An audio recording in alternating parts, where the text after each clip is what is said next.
Okay, a couple minutes late. I had to restart my computer.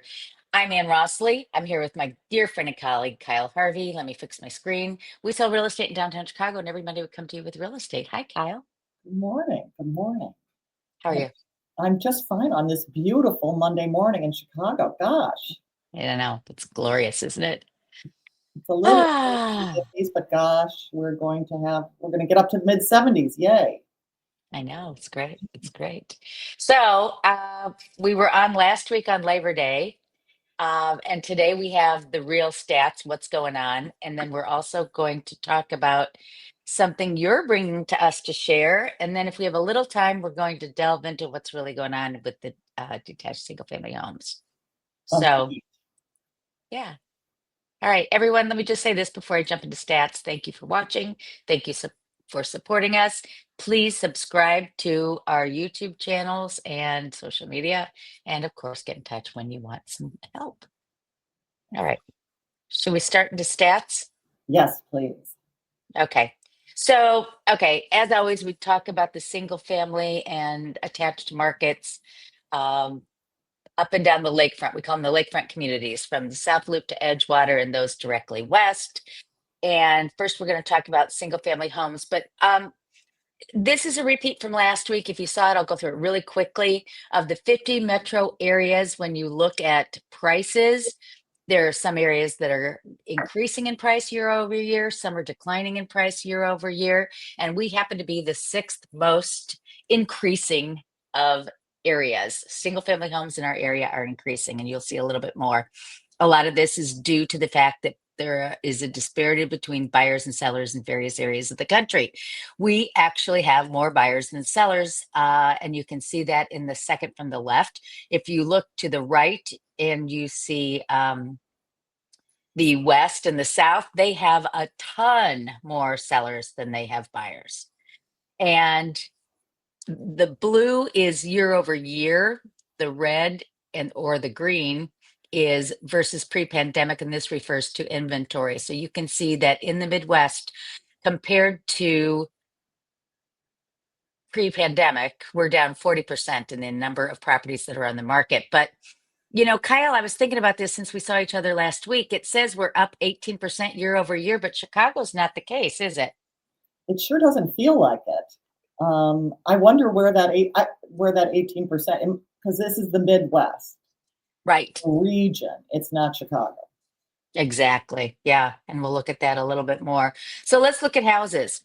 In the month of August, 89 homes closed. 68 went under contract. That was a blip up from the month before, but look at the number of homes for sale. We're not up 18%. We are at a record low, even lower than December. Yeah, which is And keep puts in us mind, not folks, really well for the fall. I know. Well, and we're going to talk about that in a little bit later if we have time. I always think of September 1 or 2 after Labor Day of putting homes on the market for the fall market. And Agreed. so we'll see what happens. But whoa. Woe is right. Okay, now we're up to 1,490,000, all-time high, up 44% versus 5 years ago. That's a 1.7 month supply. Oh, 6 months, 5.5 to 6 months is neither a buyer nor a seller market. It's that much of a seller market. oh my God. I know, right? Cry, cry, cry. Broke it down by areas and thought this was interesting. Look at all of them. Yeah, Westtown 1.4, Lakeview Uptown 1.2, and Lincoln Park has less than a month, 0.9 months of inventory. Oh, Year to date, despite the fact that we're record low numbers of available properties, we're still up in sales. So 1,003 have sold year to date so far. All right, let's look at attached. This is condos, co-ops, townhomes. 900 closed in August, lowest number in and a long I time. apologize. Can we go back for just a quick sec to the previous slide? No, the one of closed. Yeah, go back. What would this number, and you've been in the business for so much longer, have been in 2019, 2018, 2017? Because inventory so low? Would these numbers have been much higher, or would we have seen, at this little more than halfway rate? Lately. I haven't tracked it, but truly a year ago, our numbers were tracking at 219 levels, but we're below a year. Yeah. They're So probably about 2018 levels. Yeah. we started this right at the start of the pandemic. So this show and the data that we've collected and internalized is all pandemic and post-pandemic data. But it really feels like our market was slower in terms of not a lot of sales. We had more inventory, but not, actually my entire career, 8 years, people, has been low inventory. We've been complaining about inventory for a while Yeah. in the city. Yeah. Okay. Yeah. Well, you know what? Okay. Close your eyes, everybody. I'm going to go fast. Here, look at this. Oh, no, that's 2020. Yeah. Sometimes I'll put on a chart that Yeah. shows like from the beginning. I'd just be Let's do sort of that. interested. Let's do that. Yeah. Keep in mind, though, pre-pandemic, we were at 5 months worth of inventory. Yeah, yeah, yeah, yeah. So there was lots more to choose from back then. But then I don't know that thing, and the rate of sale, I don't know. It'd be just interesting to see. Yeah. Anyway. Yeah. Okay. I'll bring that next week. All All right. right. So we said 900, 757 went under contract. Doesn't seem too out of control. And look at this, No. 1745.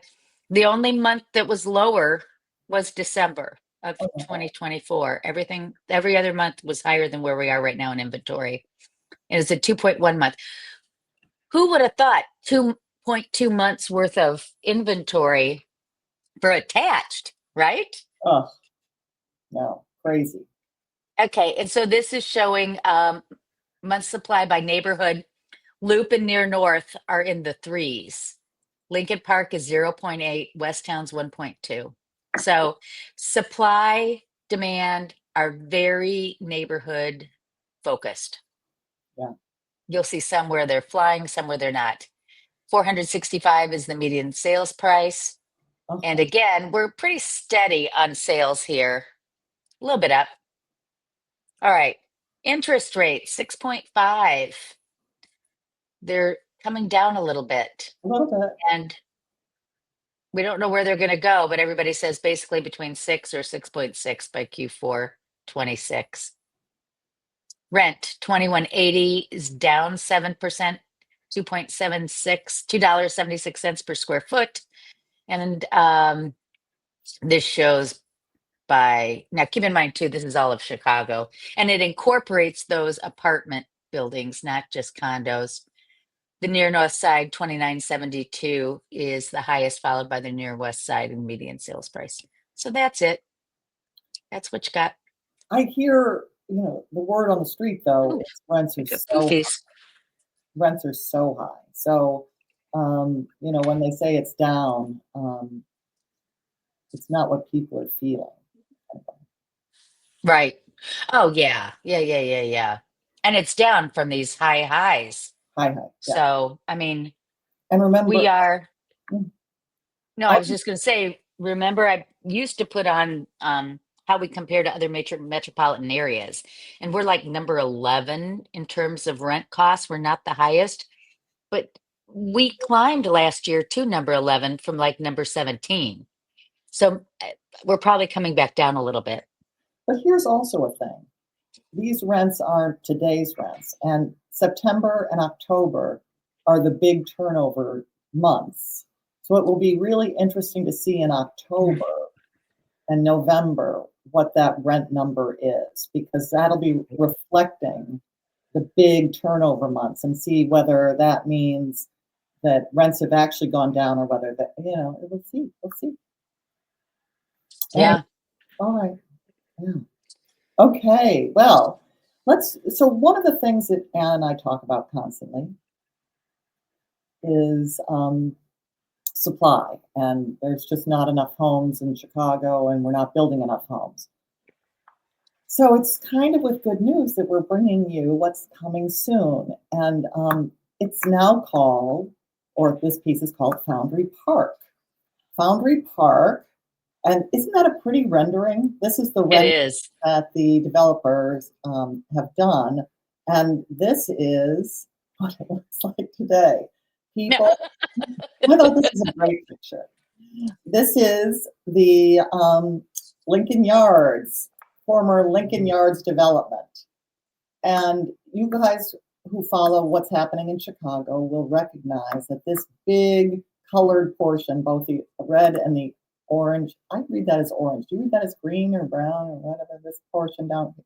Can anyone see my little cursor going? Amberish. No, I can't see your cursor, but Okay, my cursor is all over around the north branch of the Chicago River words.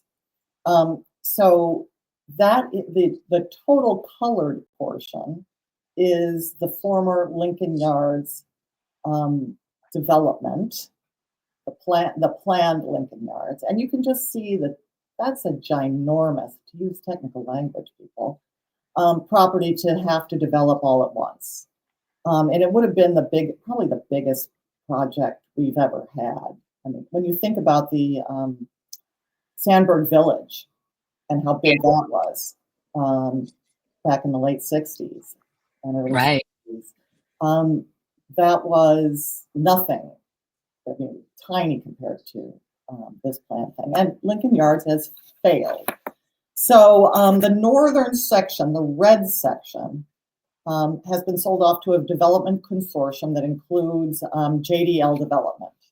And JDL did a presentation last week, and I'm sharing with you information that they provided to Block Club.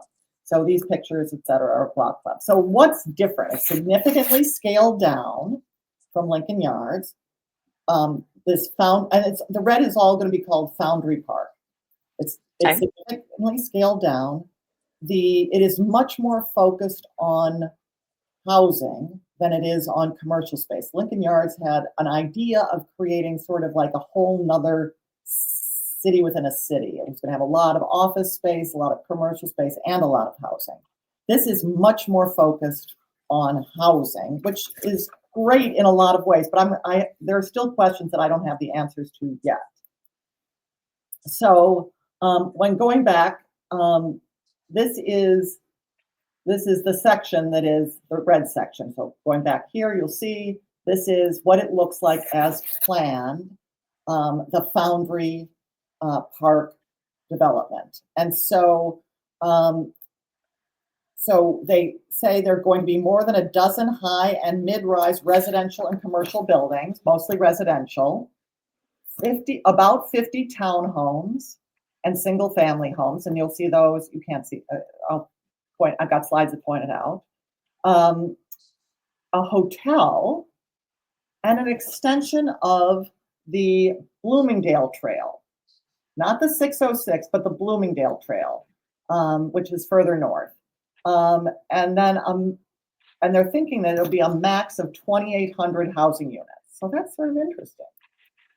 Okay, so phase one is going to be, once they get all the necessary approvals, and they think it'll start next year, this time, so September 2026. That would be very exciting to get something started here. Phase one is north of Cortlandt. So Cortlandt is that street that bisected the old Finkel Foundry. And north of Cortlandt, east, and on the east of Southport Avenue. So this whole section here is phase one. So that's Kingsbury to the east. And I wasn't really aware that Kingsbury went through there, but now that I think about it, of course it is. It's really much more of a industrial road right now. Right. So they'll have to build up Kingsbury. And then with Southport, which I didn't even realize went through there. And then there's something called Dominic Street that's going to be really important to this. So that's step one. So this is what they say. 4 buildings between Southport, Kingsbury, and Cortlandt, with the tallest being 38 stories and having a mix of office, residential, and retail space. And then also notice there's this central square. Do you see the central square in the triangle, in the center of the triangle? You're talking about the grassy looking area? The grassy looking area, and the word central square sort of a park. Yeah, Um, I do. so that's going to be open to the public. It's 2 acres in size, which is quite sizable. And it's going to have an 800 car parking garage underneath. To Uh, support the retail there. to support the retail, but their plans for this square include farmers markets in the summer, art fairs, and in the ice, and in the winter, ice skating. Isn't that nice? Yeah, I that think is. it's good for the community. Okay, so that's that. Well, This you is know what, too, just speaking of this, you know how that area on Clybourne, um, where New City. in the city, but I'm talking about where the Regal Theaters used to be in the Barnes and Noble, which is now a medical center. That really went into decline. Webster Place. Webster Place, thank you.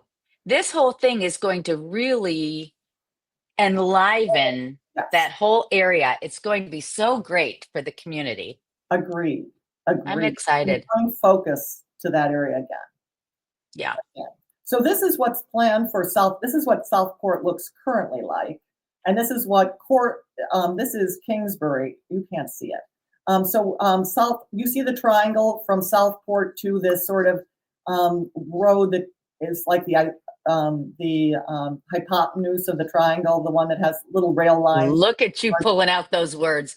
I see Cortland to Southport, and then I see Dominic Street hooking into it. You see Dominic, but to the east of it, the one on the angle that runs parallel to Clybourne, but is further west of Clybourne, that's Kingsbury. Oh, that's Kingsbury. Okay, yeah. And you see that it's got all these rail lines still attached to it because it was part of the Yeah. foundry. They were bringing supplies from the river to it. And so that's now, that's going to be enhanced. Those streets, Southport, Dominic, and Kingsbury are going to have to be enhanced by this. And they're going to use TIF, tax increment financing, for that kind of thing. Well, you know, like I know that right now traffic in this area is already tight, and people are already using Kingsbury and Marcy Street to, well, not Kingsbury, but Marcy to Yes. kind of cut through on Clybourne to get to Cortland and then over to the other side of the river.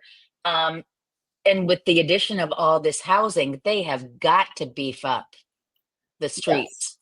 And I'm also thinking one of the things that was hanging up Lincoln Yards were all the costs of all of the east-west access they were going to have to add to be able to address the influx of people moving into this area, or the Absolutely. Yeah.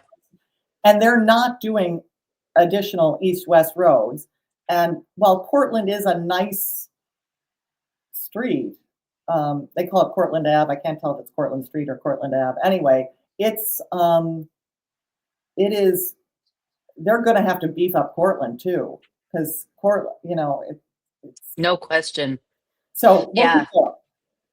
I just wanted you to see from a map what it looked like currently. So then the single family homes and townhouses are tucked to the west and a little bit north. And you'll see that the townhouses, they've got a plan for 28 townhouses. And they call it an alley. I guess that's going to be an alley behind it. And Dominic Street is the main entrance to it. And then there are going to be single plots of single family homes. So I wonder if they're going to build them or allow others to build on those lots. Yeah, that's an interesting question. And it looks like there's some kind of river walk or something, or is that a street next to the river? Oh, they're going to put river walks throughout That's gonna be the great. development, river walks. And you'll see a Love little it. bit more of that, but you see that right up against the North Branch. Yeah. So this is the least dense section. They've got a kids park. If you think about it, there are 19 single family home lots, 28 townhouses. That's not very dense. No. So this will be the least dense part of the development. But still people will want to use Dominic. So it'll be interesting to see what they do to make Dominic enough of a street without making it like a thoroughfare. Right, right. Okay, so then you see you'll remember there was a little portion that stuck out on the west side of the river, and they're planning more offices and high rises, and then a big fitness center. And Hmm. again, riverwalk on both sides that they cover. They call it the 606 Bridge, but it's the Bloomingdale Trail. So, people, is the 606 and the Bloomingdale the same? I don't I know. thought they were, but I was letting you go Okay, with it. maybe not. All right. They call it the six, but they also refer to it as the Bloomingdale Trail. Right. Anyway, so this is the plan for the Bloomingdale Trail. And there's a section. Okay. The city is currently working to extend the trail. So the city, not the development, is currently working to extend the trail from its eastern terminus over Ashland. So it ends at Ashland, and they're extending it over Ashland and under the Kennedy Expressway to Elston. So that's the goal. And the project Okay. will wrap up in late 2027. But If, see, that's south. no. Keep, Here's more. If that extension is completed, JDL, the developer, will construct a further extension over the river and into the southern section of Foundry Park, allowing bikers and pedestrians to travel okay. from Bucktown into Lincoln Park without having to ride on the street. How nice is that?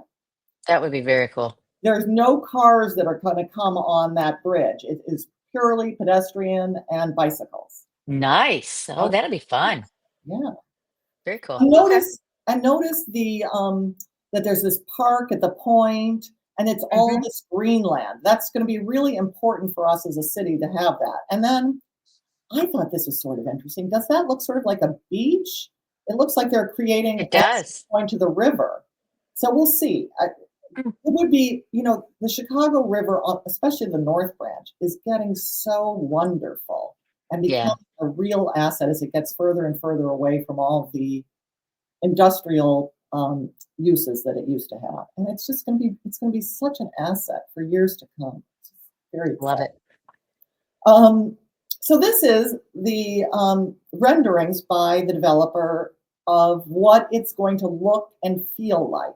So the idea was to create on Southport, the portion that they're rebuilding of Southport, kind of like it is up by, Wrigley, the Southport Avenue, what we think of as the Southport neighborhood, up further north around Addison and north of that. And it's going to look really kind of urban and great, and um, it'll be I think it'll be great. It's going to be awesome. I'm And then, really excited this is moving forward. yeah. So so one of the questions I have are, those high rises, are they going to be rentals? JDL has been developing the former Moody Bible campus, and those are rentals. It's going to be interesting to see. Is that good for the city that we're adding rentals rather than than condos that owned property? So it'll be interesting to see what happens. And listen, Sandberg was rentals for a long time and became condos in was it the late 80s that they became condos? Hmm. Or mid 80s? Anyway, so things can develop and Right. change over time, but it'll be interesting to see what all those units are going to be. Yeah. Yeah, it really will. Thanks for bringing that. Should we jump into the conversation about these single family homes? We've got just a couple Please, minutes, but please. okay. So we were mentioning in statistics about how few single family homes there are. Kyle and I were discussing the fact that come September, oftentimes we'll put properties on for the what do you call it? The for the fall season. Thank you. All right. So this is everything in the lakefront communities that's gone on the market since September 1. But again, Kyle always reminds us that agents are canceling and relisting properties. So if you look at this chart, that number 2, which is 4332 Kenmar. It's been on the market 576 days, 7 of which just in September 1st. So when it comes out as a new listing and we report new listings, this would show up as a new listing. However, obviously it's not new.